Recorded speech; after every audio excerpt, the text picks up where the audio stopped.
Every time I do some internal turning, of course here in the lathe, I have a little bit a problem. Depending on the diameter I have to cut, of course I use different types of boring bars.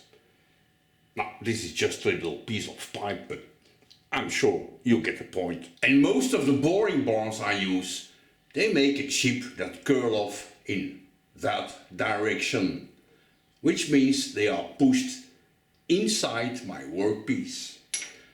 And if there's not enough stick out here, there is a gap between this surface of the chuck and my workpiece, and the chips come out and they fly all around. With of course a preference for my face, which means that sometimes I have burn marks on my face, on my arms, and you have also these hot chips flying in your clothing. And I think it's time to do something about it. The idea is to make some kind of guard, as you can see on some other lathes. It's really handy. But a thing that I can put here and then easily take it off, and then when my carriage is traveling, of course this protection thing will also travel. And I don't want it to be too big, because I don't think it will be handy. Just a small thing, just enough to prevent the ships from flying this way. Of course they will still fly to the blackboard. And after a little bit of research in my useful things archive, I think I found exactly what I need. I have here some poly something plastic is transparent, but of course there's this protection film on it. And I have a very small piece of sheet metal, and I have a little bit bigger sheet metal, for the moment useless, but if I can, for example, use this thing, very handy with a magnet on off, that's gonna work, and then put a little shaft in here, and then I can of course change position exactly as I want. And the little shaft I don't even have to make, because here I have a nice little piece of 8mm round, and it fits perfectly fine in here. Now this one cut to length, and then install a piece of poly plastic thing on here, and then weld or bolt it on here, and then my poly plastic will be squeezed between these two. That could work. On this side of this sheet there is already a cutout from a previous project, and when I check with my little piece of scrap metal here, I think this is exactly the right width I need. So I'm gonna cut out this part here. And to do that, I wanted to use this machine that my neighbor gave me. Now I never use it, I don't even know how it works, but we will figure it out. It's just that I plug it in and nothing. It doesn't work. Now on a side note, my neighbor, he had a business, something in construction. So he needed all kinds of tools and machines and whatever's. And every time he broke something, or one of his personal members broke something, he brought it here and I fixed it for him. And every time I said, the hours I spent, that's okay, that's for you, that's for free. Of course, he paid for parts, but he never paid for time. And now that he stopped his business, he sold all his machines except this one and some others. And that's why, to say thank you, he gave me this for free. And of course he knows very well that this one doesn't work, but I will fix it. But not in this video.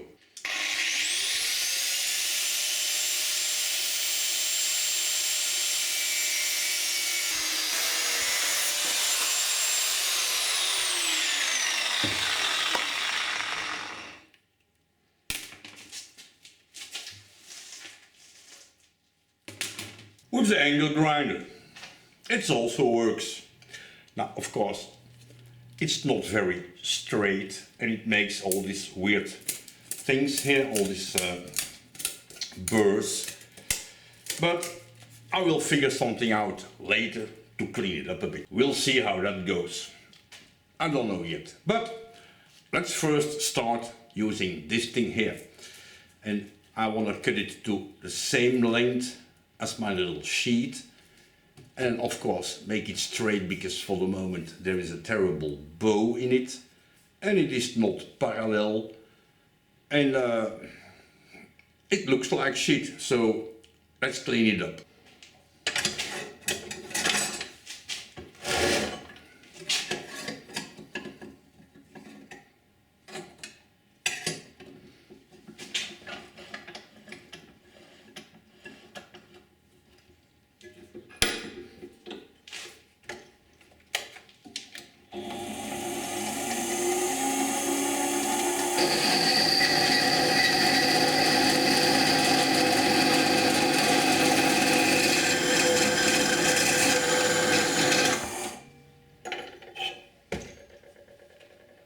My little part here is a tiny bit out of parallel. One side is 3/10 of a millimeter bigger than the other side. And of course I could put it in the vise and then easily with the hand file make it parallel and clean it on up. But I think it will be more fun to use the shaper. Because to make long and small parts like this, these tiny little surfaces, the shaper is an ideal machine to do it. In just a few strokes it will be finished and without any effort. It's just that the little vise is too short. If I put it in here and then clamp it while cutting, this stick out here is too much, it's gonna wiggle waggle. Which means put on a bigger vise.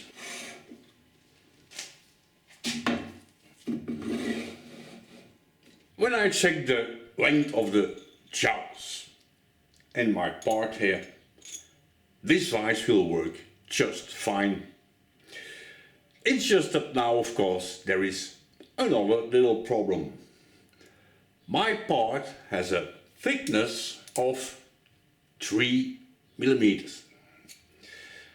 And I don't have a parallel smaller than 3 millimeters.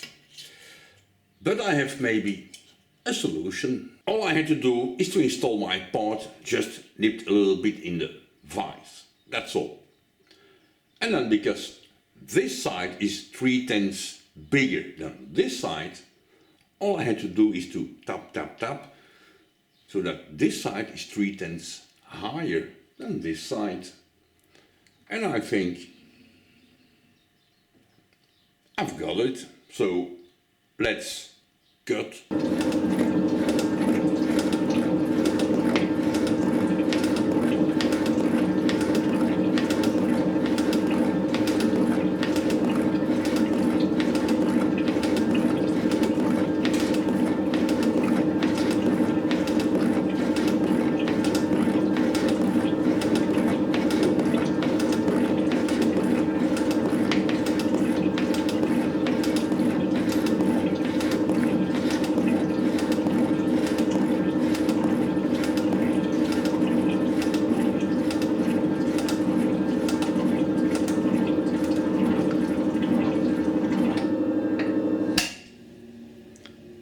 And that's all it takes. Of course, it doesn't make any sense at all to use whatever machine to make this little thing parallel.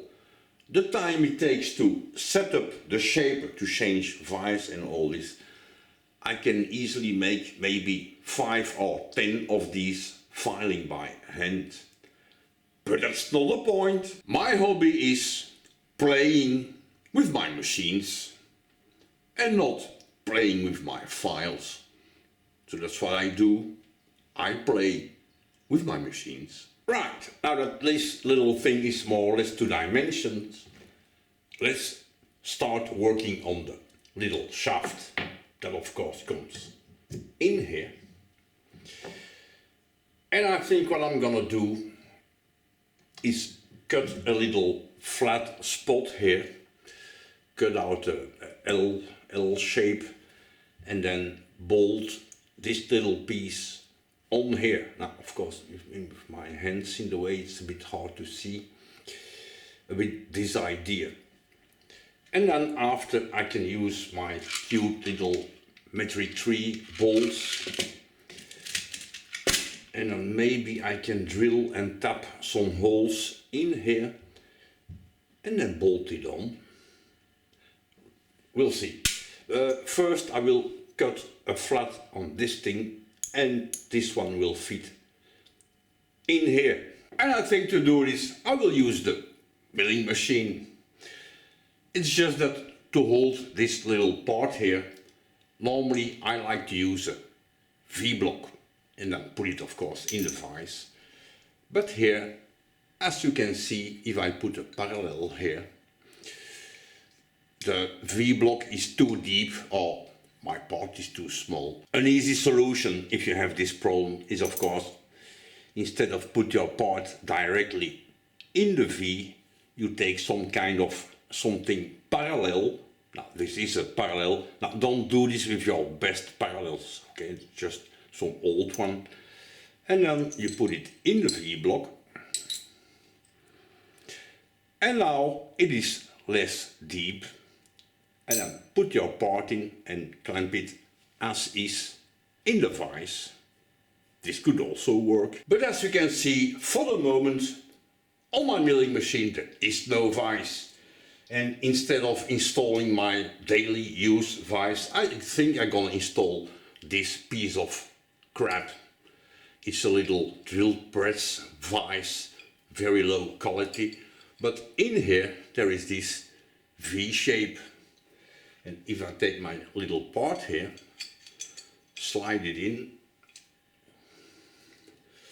try to keep it in frame also. I think to make this small part, this thing will work just fine. So let's install.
While you weren't looking, I also already drilled 2 little holes in this part here and bolted them together. And this seems to work.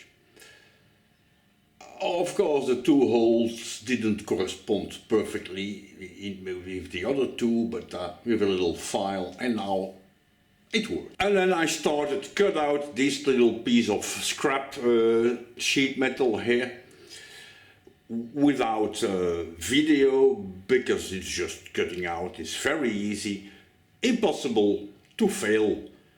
Except of course this time, as you can see, I slipped and this thing is completely out of square.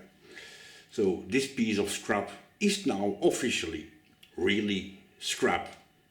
It happens. But what maybe I can do, instead of using a piece of sheet metal on this side, is to put my little plastic sheet here between two. Now, of course, for the moment there's a little bolt in the way, but I'm sure you understand what I mean. Put my sheet here in between, and then put a little bolt here and one here. But before drilling, it is maybe a good idea to first make these things straight and square, so that it looks like something. Because now if I drill holes and after I have to rework it, maybe it will not be centered in my not even so beautiful T-shaped thing here.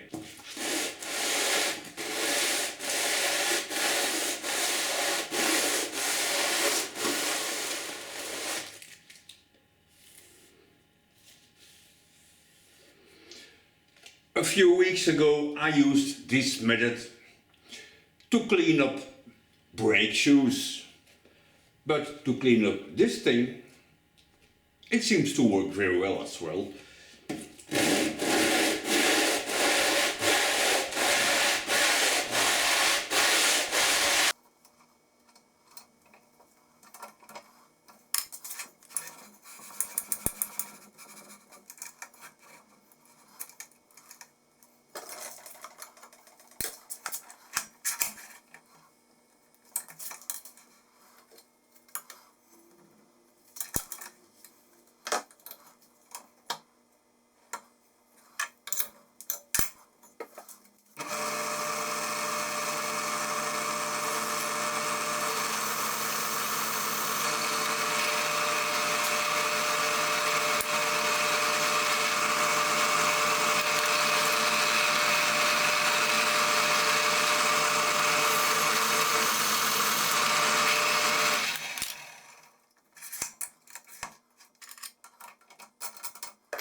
Oops.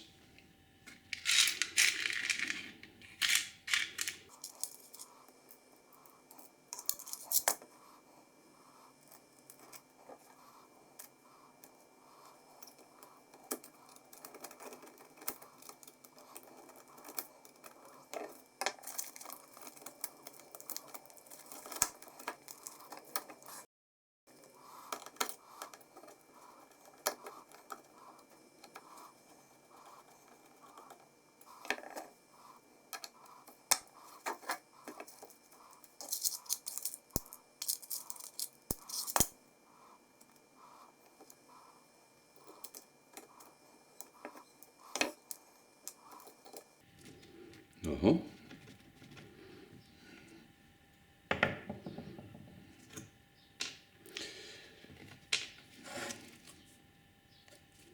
First I thought I made maybe a stupid mistake because the holes didn't line up. But no, it wasn't. All I did was this little shaft, I had it on the wrong side.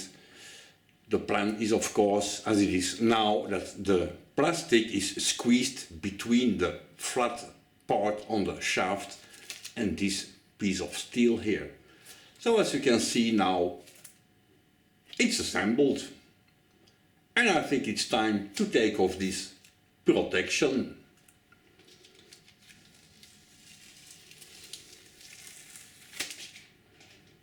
Man, that's so fine.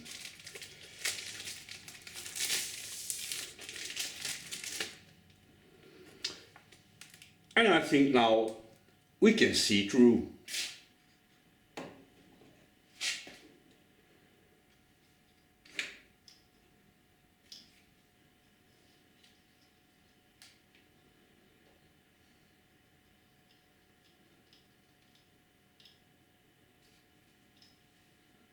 That's all I needed. Looking at it as is, I think it could work just fine. But I've seen on YouTube people heating up this thing and then bend it, give it a bow. Maybe it's a good idea to give it a radius. Let's try.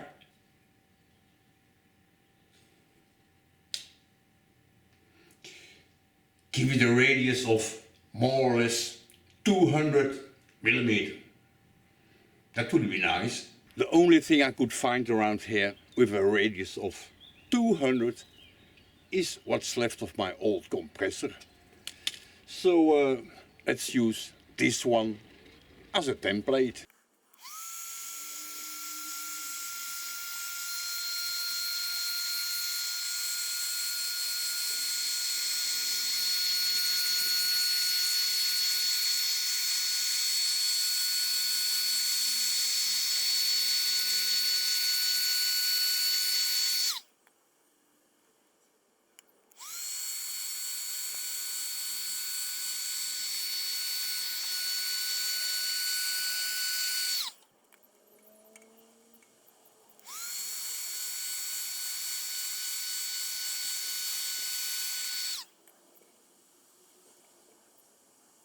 And here's the result. Now, it's not really perfectly circular, but don't forget this is the first time I did this. I didn't even know it was possible, because of course I have no idea what kind of material this is. But whatever, let's give it a try.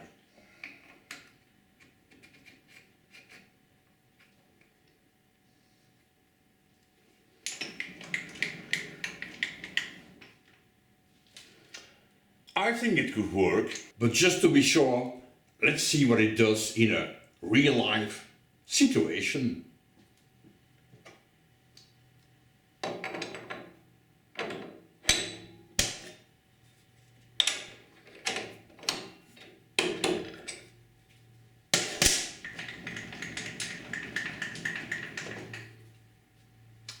A little piece of pipe.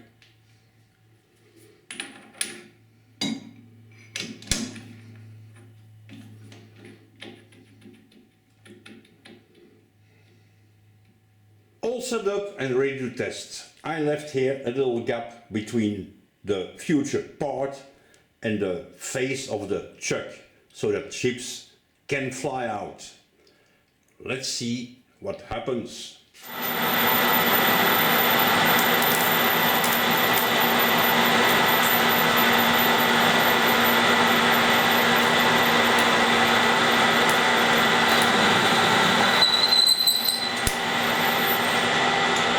I don't know if the camera picked it up, but I could clearly hear some chips flying and bumping here in my brand new guard.